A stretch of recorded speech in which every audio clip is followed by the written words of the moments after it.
So, firstly, the purpose for being in Greater Manchester today. Oh, many reasons. I've been touring constituencies across the northwest, which, as ever, will be important in the next general election. Also talking to people about our plans for more devolution and decentralisation, in which Manchester, of course, is a leading location. So a mixture of reasons. Great. So in terms of I mean, obviously there's a lot going on in Greater Manchester at the moment around HS2, HS3, devolution. So I mean, it's an interesting time, isn't it, in a way that you've got a Labour leadership working very constructively with a Tory Chancellor. And I think this feels like slightly different times for I mean, for the city region, but maybe more generally as well. Well, I think there should be a cross-party commitment to these things. I think it's part of the way of the 21st century to make things more flexible, to make government more responsive.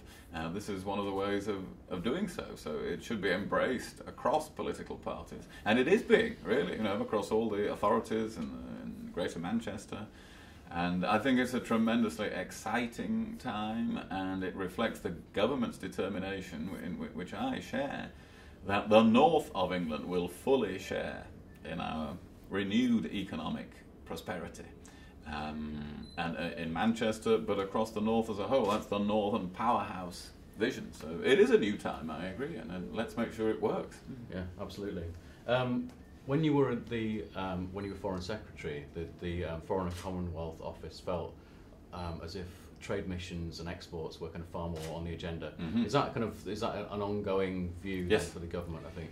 Absolutely it is, and I hope I've entrenched that in the Foreign Office, and it is a key part of their mission to promote British business. Now, every British embassy abroad knows that is their job, except in one or two places where business is very hard, like North Korea or Iran, subject to sanctions. This is the job of British embassies. So we have retrained diplomats in what we call commercial diplomacy. We brought in the habit of the Prime Minister, the Foreign Secretary, on every overseas visit, knowing to talk of being briefed on which markets need to be opened, which major contracts for British companies are at stake.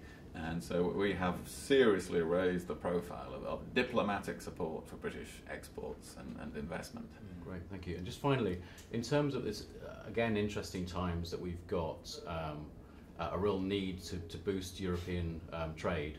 At the same time, we've got a almost like an anti-Europeanism creeping into some of the the political debate. How do you see that playing out? Well, I hope nobody is against that trade with the rest of Europe, although it is important. Isn't it? Given the stagnation of the Eurozone, it has been very important to develop markets elsewhere, which a lot of the effort I've just been talking to has gone into improving our markets in Latin America and Asia in particular. But no, we must maintain our trading links with Europe as well as the rest of the world. But the whole of Europe needs reform, and I think businesses needs Europe to reform. And what we are saying in the renegotiation with Europe that we want to see with the election of a Conservative majority government next year is a negotiation that will help businesses to grow and jobs to grow. It's about more flexibility, it's about less regulation, more accountability in how the European institutions work. So this isn't something that is in conflict with the growth of business in the UK. It should support it. Great. Well, thank you very much. Okay. Well, thank you for coming along. That's okay.